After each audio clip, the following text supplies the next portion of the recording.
I was looking at Freedom Founders and I decided this was the mastermind that I wanted to attend. And then we went there and we saw, so many people that work hard to build something, and to be surrounded by a lot of that was awesome. And then for my wife to be surrounded by a lot of wives that have been along that ride with their husbands, and she saw this safety of a group where ethics were high, principles were solid. These are people that have worked their butts off for years to create something to better the community themselves. And now we're part of this mastermind, this group, and it felt absolutely right. There was no question, because we saw the value of people. We saw the value of the exchanging with others. And we also saw the value of alternative investment. We were opened up to this whole new world that you don't have to watch your hard-earned money go up and down, up and down. There are smarter investments, and I don't have to just listen to the guy at UBS or Wachovia. It was really a no-brainer for us at that point. Well, good day, everyone. This is Dr. David Phelps of the Freedom Founders Mastermind Community and the Dentist Freedom Blueprint Podcast.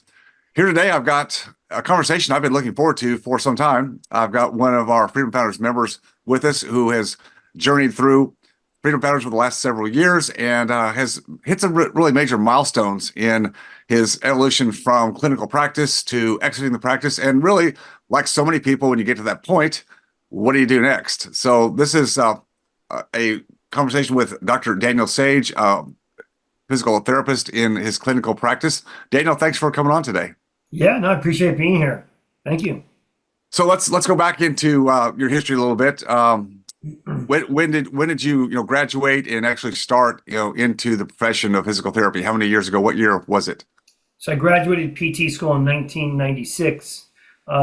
Worked a year or so in skilled nursing, brain injury type stuff, and then I just decided to venture out on my own, and I met some doctors and got some patients here and there, and started on my own in 1998. All right, and this is always in the area where you live now in Florida, correct? Yeah, I'm in South Florida in Palm Beach County. Yes. Yeah. All right. So you ventured out and got started that way, and then just fast forward through the next 25 some years. What kind of aggregation or conglomerate were you able to build? So I started in 98 in a small little office, and I knew what I knew in terms of my passion for helping people and taking care of patients. And I would market and meet doctors, and they would send me more patients. So we started scaling it. Like, I really didn't know when I first started what this thing would turn into. And then I moved from this little small office, and we rented another space and outgrew that. And then we moved to another location. So it kind of, like, with one location, started scaling up in size. And then we, several years later, we started another clinic in Boca Raton, Florida. I started in Delray Beach. Then we opened up another clinic in Boca, and then built those up. And then our Delray Beach clinic is our big one. It's 10,000 square foot. We had 15 therapists in there, and we were doing close to 1,000 visits a week in there. In one clinic, yeah. And it was great. And reimbursements were fantastic, and had a great team. And then towards 2018 or 19, Craig Reinstein, who's in Freedom Founders, and him and I went to school together and we're good friends for a long time. He had sold his practice, and he talked to me about the idea of that. So I, hired a business broker, and we basically put it to the market, and he marketed it. It was a blind auction. We had 5 or 6 private equity and one public company do a blind auction, and I sold the company in 2020. Right, it was interesting because we got the practice ready for sale in 2019. That whole year, they start, you get this thing all ready for sale, and then once I chose who I wanted to partner with, then it's a whole other due diligence. And that's right. Months and months of it, crazy months of it. Yeah. And attorneys and accountants, and we negotiated and we settled on a number, and the sale was supposed to go through April of 2020, and this was in 19, so we had that all ready to go. And then we all know what happened when COVID came in, and I'll never forget, we were out skiing in Park City, and this COVID thing came out, and I said to my wife, "You don't think they're going to back out on this deal?" I'm like, "No way." I mean, it's been almost like a year process, and they flew 12 people from their Houston office and the due diligence is extremely cumbersome and very involved with a public company. So we thought for sure it was going to go through. Sure enough, they contacted me in March, towards the end of March, and said, it's not like we don't want to partner with you, but we just can't do it because we're burning nationwide. So it was put on hold, and it was kind of devastating. And for me and my business, we always kind of operated with, we have a clear purpose in what we do in our business and helping others. And we just decided we're not going to let these barriers get in the way of our ability to continue to help patients and fulfill our purpose. So we started doing telehealth, home therapy if they didn't want to come to us. And we really, really rallied our team around. And in July of COVID, we got back to almost pre-COVID numbers. Wow, that fast. It was amazing. And they contacted me in August to see how I was doing, and I showed them our graph, and they were shocked. So Yeah. They basically came back in September, said, look, we're going to go through the deal and close it November of 20. And I thought they were going to revalue things and do some changes, but they honored every dollar, every multiple. And so I sold in November 20. Well, you'd obviously proven not only the robustness of the business you had created prior to COVID, but certainly pivoting through COVID and making the innovations that you did to maintain staff, maintain revenues, certainly showed them that they were buying something that had a lot of resiliency. And I think that's what any buyer wants, is like, do I have something that has shown the strength to endure through a period of time that none of us expected. I mean, COVID was that black swan, right? That nobody could predict. You can kind of see recessions coming on and things like that. But boy, that was something that blew things out of the water. Yeah, totally.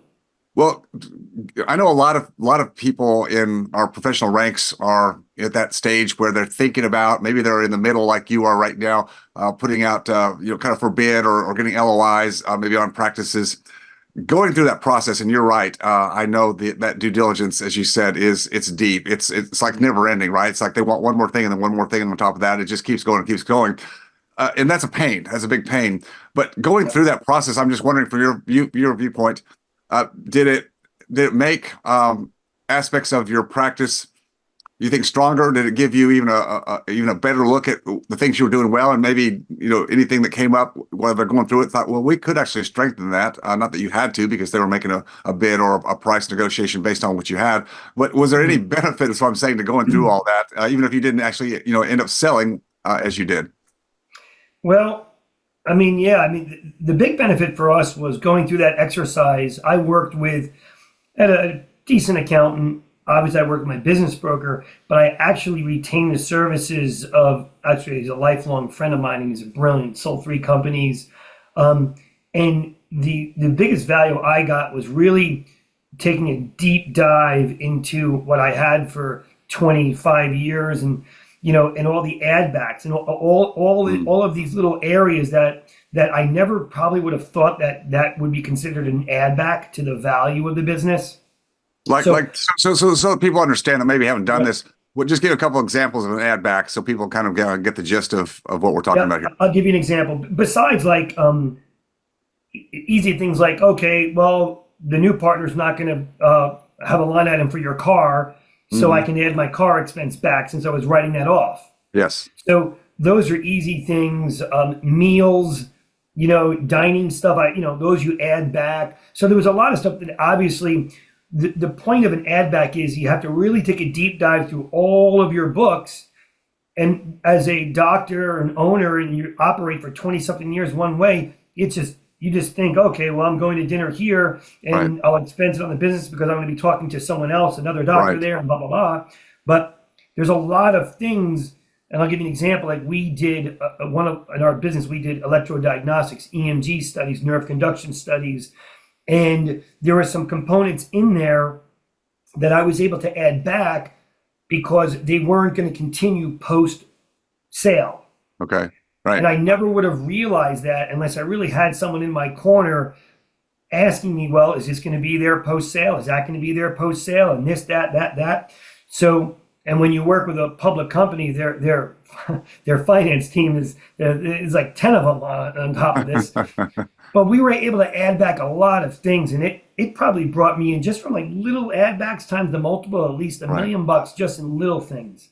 Yeah, it's that compound effect, and you're right. Most people would skip right over a lot of stuff, realizing that an add back, while when it's not added back and you're taking it as a deduction, then that's a benefit from the tax side. But when it comes time to sell to a third party, you want to remove all that and actually go back and say, what is the real expenses of this business and all the stuff, the add backs that you've been taking legitimately need to go back in, because, as you said, based on a multiple, and that's what this game's all about, some multiple of revenue of EBITDA, then that makes a tremendous difference. In your case, as you said, it was 7 figures. So having a great team, I guess, is the point here. Having a great team, experienced people, the friends you said that have so much experience in businesses, knows what to look for, whether you have a CPA accountant or somebody that can help you. But that's having that advisory role in that respect. The accounting side is so crucial. Interesting too. You're absolutely right. You're absolutely right. But even the person, like, he's relentless. He'll scrape a penny. If he finds a penny, he'll find a penny. Some people just give up, but he is so meticulous, and he helps a lot of practices now in terms of valuation and exiting. But he's absolutely relentless on finding everything he can find. Where I would look and say, well, whatever. But it becomes every little whatever becomes significant. That's right. Yep, hundreds of thousands of dollars, and as you said, totals up to could be millions. So once the sale was consummated, that's obviously a big relief, getting that finish line, because it's so long, so it takes so much effort to get there, and I know it's a huge relief. On the back side, what were some of the positives? What were some of the negatives? Okay, so in terms of the sale. Yeah, just personal feelings, how you felt, monetary standpoint. Obviously, when you sell equity and you stay on, you might talk about that. Well, what was your commitment to stay on? Okay, I'll give you the positives. Was I was with a company that we shared a lot of similar values. Really, the CEO of our company, fantastic guy. They don't really change a lot of the day in, day out stuff that we were doing. They don't change the name of our practice. They allow me to, they're investing in me, and they allowed me to operate the business. So that was a positive. What also was a positive, it was all cash up front. So I originally sold 75% of it, and it was all cash. So I got, a lump sum of cash, which was very positive. There was no other earn-outs or this, that, or other thing. So I got a lump sum of cash. So that was great. Then one of the negatives was I always did everything in-house. My billing team was in-house, because I believe in culture. I believe in building my group up, and I believe, to the degree that me as an owner can motivate my team, and the team feels centered around who we are, they're going to work hard. They're going to give it their all. They're going to be part of a group. We're going to push that rock together. And that's what we did during COVID. That's how we rebounded to pre-COVID numbers so quickly. So they wanted to bring billing, collecting, insurance out off property. So we had to phase out our finance team that was on site, which was difficult for me. And we went to remote billers and so forth that work, in Michigan or different parts of the country. And that's just what they do. I didn't really like that too much, because I felt a disconnect. So that was a bit of a challenge. I'll tell you what, too, is interesting, because when I sold, I wasn't with Freedom Founders yet. So I had this lump sum of cash, and, we paid a significant amount in taxes. And if I was in Freedom Founders at that time, I probably would have had some more strategic actions I could have took to mitigate some taxes, or to do some things more strategically versus just writing a big check. So that, which was a little bit different, but it is what it is, But I think that's, pretty much on the pros and cons of the sale. There was one thing I remember. I believe there was a change up in the accounting methodology from when you own the practice to after the sale, and that changed things. Are you able to talk about that, just to give other people a heads up? Okay. Yeah, I mean, for However, I was a cash-based accounting. So money came in, covered my expenses, and then the rest was mine. That's pretty simple. So they're a accrued-based accounting, and I had no idea what that was. And I'll tell you, and I'm glad you brought that up. So I forgot. That was significant because we never really had that dialogue during the due diligence. I really know much about it, but they're an accrued-based accounting system. So in terms of we have charges that we bill the insurance carriers. Right. Then they take certain write-offs. The contractual write-offs, I get that because it's what are agreed upon. But there were other write-offs based on other metrics that really kind of help them. I don't know how to say this. It helps them make sure that their finances are in line. I'll give you an example. So when they valued my company, there might have been a little overvaluation. There was things like on our aging reports, on our accounts payable, and we had to negotiate, well, how much of this AR are we going to put back in the deal? Some of this stuff is 2, 3, 4 years old. If it can't be collected. So working with a great guy that I worked with, we really fought tooth and nail to obviously add back as much as we could as the AR into the value of the deal. Full transparency, I think my partnership, they're great, great people. They even admitted when I had fully exited that they would have done some things a little differently. We're human beings, people make mistakes but I believe they wanted me, they believed in what we had, and they were, very, very great, gracious in their offer to me, but they probably would have done some things differently. So I think some things in the valuation. So when you fast forward on an accrued-based accounting, there were some adjustments being made to things that would then make my net profit look substantially lower than what I ever thought it would look like. Because you still had a 25% stake. Yeah, I had 25% stake. Yeah. They took 10% on a management fee off of the top line after adjustments.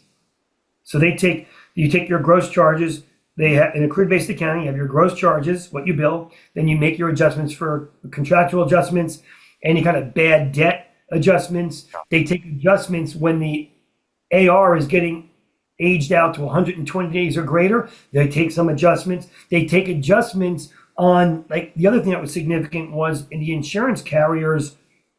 After I sold the business, and they knew in January of that upcoming year, 2 months later, that we were going to get a significant cut in Medicare reimbursements, insurance reimbursements. They knew that was coming, but they didn't change anything in the deal, which I thought was extremely stand up and very, very nice of them.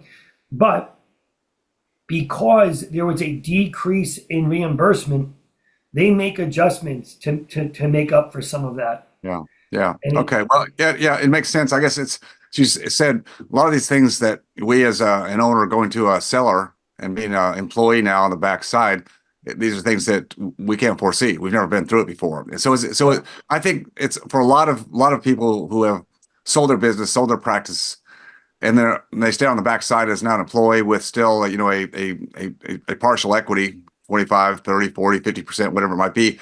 Obviously, as an owner now selling and taking chips off the table, your overall income goes down.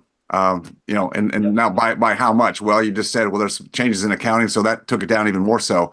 Do you think that's a for, and you know a lot of people in the industry that have gone through and sold. How much of a kind of a shock or a period of adjustment is it to realign the fact that I used to be taking home X and now it's Y? Sure, I got this chunk of capital out, which I wanted to do. I felt good about that, but now the income that I was used to making, it's not there because I don't own the majority of the business anymore. Yeah. So that took a little getting used to. I mean, I saw one distribution early on, but I didn't see any other distribution since I sold. I saw a distribution once. You know what?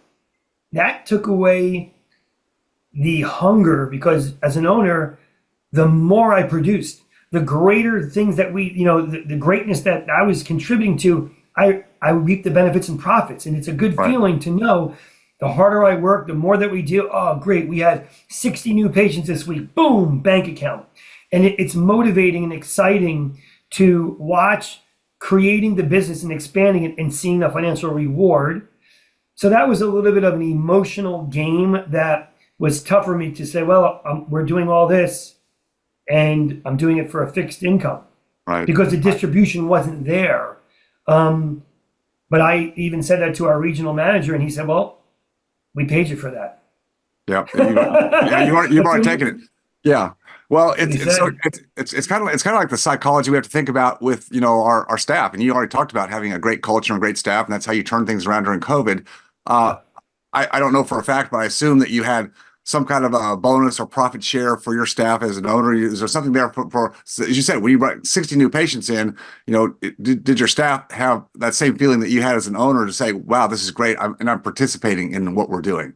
Yeah. Well, Yeah. my entire staff were incentivized, and those incentivized stayed in. So all those expenses during the trailing 12 months, those expenses stayed in the EBITDA.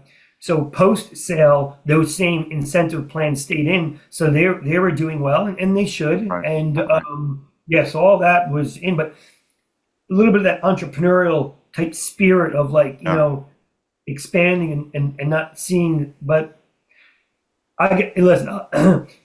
I was also on the stock market at that time. Okay. So we'll talk about that, because I know you had somebody who was doing a really good job for you there as a financial advisor. yeah, I mean, he was very conservative. But the other challenge that I had was I had this lump sum of cash, Mm-hmm. and I would say to my wife, I'm like, man, we got X amount of dollars, and last month it was worth this, and now the beginning of this month it dropped like significantly. And it's scary when you work so many years to create something and to exit, and then to watch my principal go up and down, yet I needed to live on the interest, dividends, and gains that the market gave me, and it was so unstable. So it made it very unsettling, because I have my expenses, but I couldn't predict income on a monthly basis. I didn't know what I was going to get. And then when you look at the value of it, okay, I didn't realize the loss, but it's still very scary to watch the roller coaster ride of your entire sale of your business in the stock market. That was significant. That was scary. Yeah. Well, traditionally, we don't think about that when we have our hands on the business as full equity owners, because, as you said, we're able to keep the valuation or the equity of our business, our practices, pretty stable. In fact, continue to grow it. Even through recessionary periods, it may not grow a lot, but we can still keep it going with the revenues, the dividends, the profits will still come out if we're still doing a good job. Now you take those, you said, you take those chips off the table, and you get it in your hands. That felt good, but I worked really hard. I got all this capital. But now what do you do with it, right? Because you're not driving that capital anymore like you do with the business. You got to put it somewhere. As you said, that's in my opinion too, that the financial markets, Wall Street, stocks, bonds, annuities, there's volatility. And that volatility doesn't feel good to us, because that's not what we're used to. And so when you're in the business, you can kind of live with that. Over here on the side, you've got your traditional retirement accounts over here. And they may be going up one day and down another day, but you're going, well, I'm not living off that stuff now, right? My business is doing it, but now I got to make this capital work.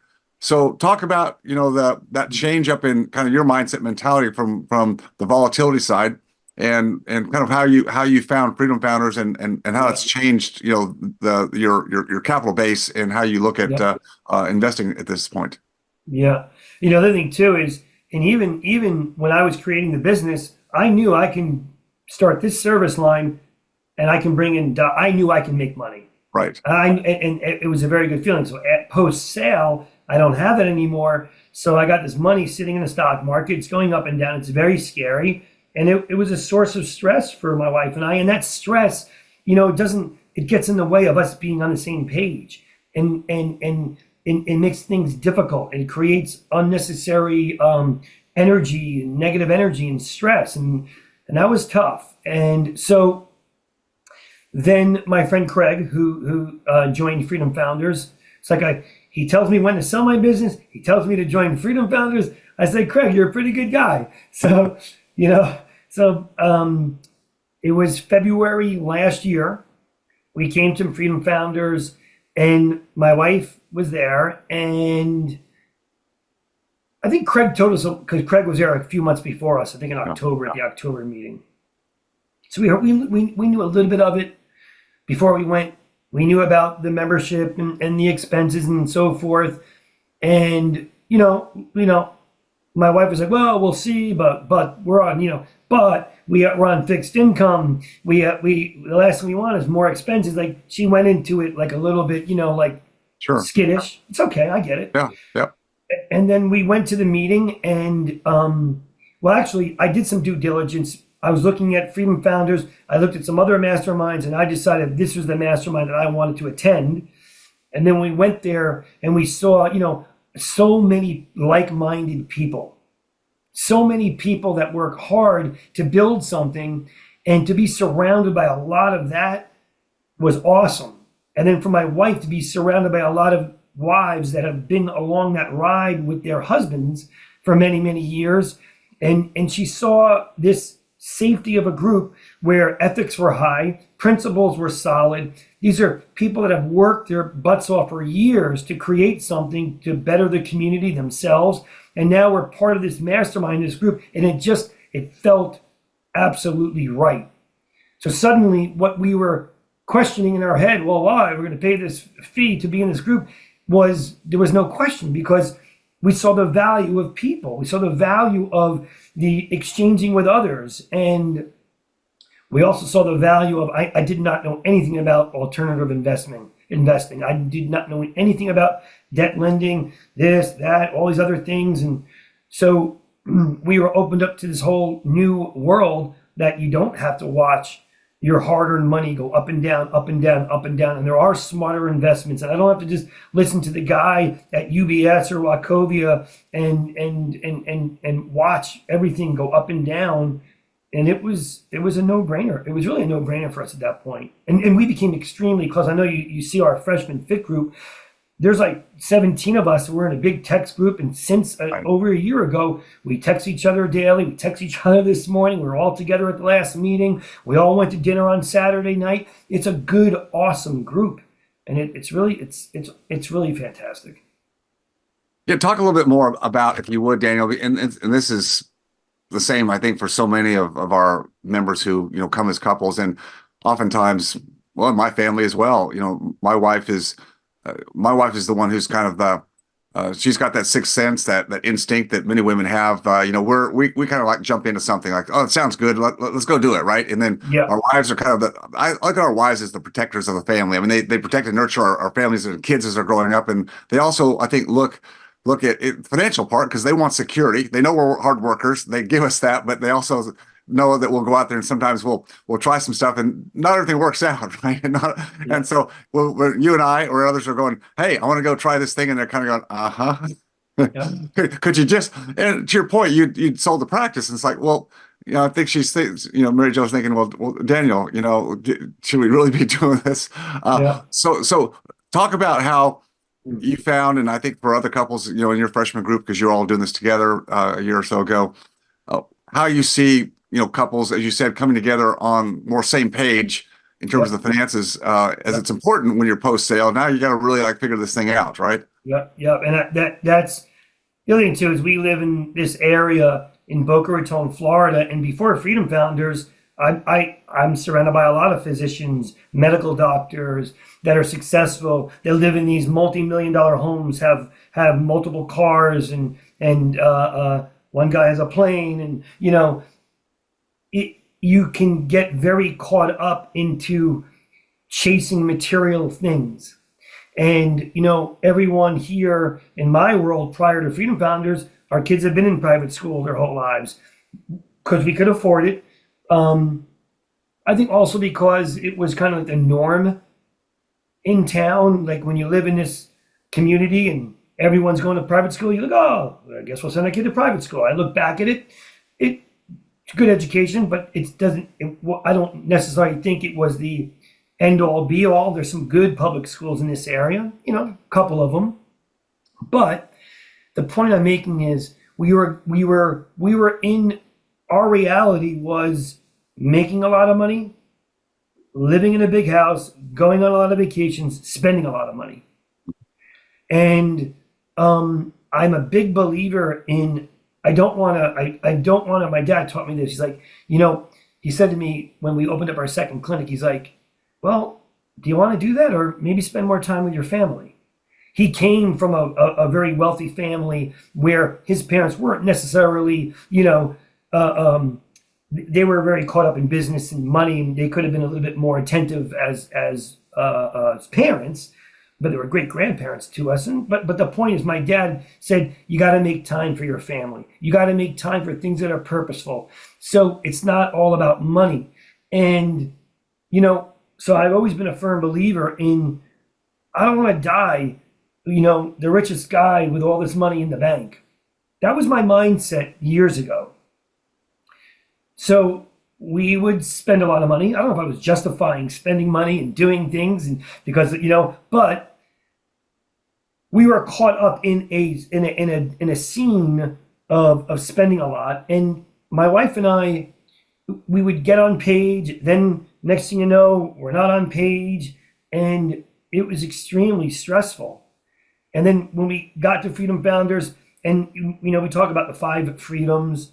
It's finances is one thing, but purpose. See, for me, purpose is everything.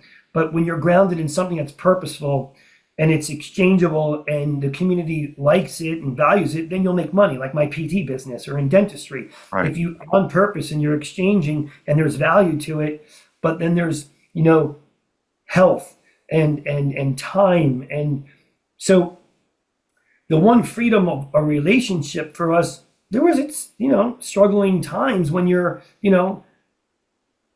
can't get on the same page financially or whatever the case may be. But when we got into Freedom Founders, we really came back from that. It's crazy. That first time there, and after hearing people that have been in Freedom Founders for years and talking about expenses and what's important and where we want to go, and I also had the fortune of having this nest egg of money in the bank. It's like, well, what are we going to do with this? And where do we want to be in 2 years, 5 years, 10 years? What do we want for our kids? I never looked at legacy before. I just thought having all this money in the bank, then what? But then when I sold the company and having this nest egg and being at Freedom Founders, I realized, wait, it would be nice to prepare a legacy for my family and for them and their kids. And even being at that, talking at the conference about Rockefeller versus the Vanderbilts and preserving wealth and just having it passed down generations. So we started looking at things that we never looked at before. And then we realized this big house that we were in, we didn't need it. Then we realized some of these other expenses, we didn't need it. And we sold our house. We put a lot of money in our pocket. We live in a nice house now that's half the size, half the headaches, half the expenses. And we took almost $14,000 a month off our monthly expenses. We were there in Freedom Founders in February, was our first time there. And we sold our house and took $14,000 off of our monthly expenses in April. And added net investment back in, so on the other side. So you guys fast tracked your decisions, and that's what I love to see is when couples get on the same page, and whatever the decisions are, you all do that together under the constructs of, I think, a lot of wisdom. Everybody brings something to the table in these conversations. You realize that we're all very gifted in certain areas of life, and certainly the technical expertise that you and those who have the training go through, but there's another side of this whole thing, and I think that's the world that we try to expose people to in Freedom Founders. And when they're ready for it, is just, you can work hard and be really proficient in what you do and make a lot of money and support your family and do all the things you do, but there's another side to this that can actually buy time back if you look at it through the right lens or the right perspective. It's interesting because I was fortunate enough where 6 years in business, I wasn't treating patients anymore. So I did have freedom of time to a certain degree, because like I hear other doctors and dentists and say, well, if I go on vacation, then I lose income. See, I didn't have that. I had probably 25 therapists in our clinics making money. So I had flexibility of time. What I really didn't have was a clear vision, where we wanted to go, the resources to invest. in something where I could see a steady, predictable return in a fairly safe vehicle, where my principal is safe, and then also a group that aligned my wife and I. I mean, that the value of that is significant. It really is. So Daniel, you exited your practice that you had sold. You exited earlier this year. Yeah. That's a new phase. That's a new transition for you. Yeah. Completely out. I know you're in that transition stage where you're not exactly sure what you're doing. You're enjoying doing some consulting work on the side, trying to figure out what's next. How does that feel to be in a place where, I mean, I know the freedom feels good to you, but does it feel still a little bit of angst that because we're always want to be productive in our lives. Do you feel a little bit of that right now, or are you okay? Oh, it's interesting. I miss the energy of my group and leading 50 employees and going to work and schmoozing with my patients and just creating energy with people, you know? And now I try to do that with consulting practices through Zoom calls like this. But I love being around people. And Yeah. so there is a little bit of that. I'm not going to lie. I like the fact that I don't have to get out of bed too early anymore, or I have flexibilities and more freedoms. So that's nice. But I think it's a leisure and a gift to. I'm 54 years old to say, okay, cool. I did this for 20 something years, and we'll figure out what the next thing is, because I always feel like you got to stay and find something that's on your purpose line that you get excited about. Yeah, no question about it. Well, I have no doubt that you'll find that, because that's just who you are. It's been a real pleasure to know you and Mary Jo over this last period of time, and I know you'll continue to be ardent leaders, not only in Freedom Founders, but in your community and the profession Yeah. at large. So, Daniel, I appreciate your time today. It was great to talk to Yeah. you.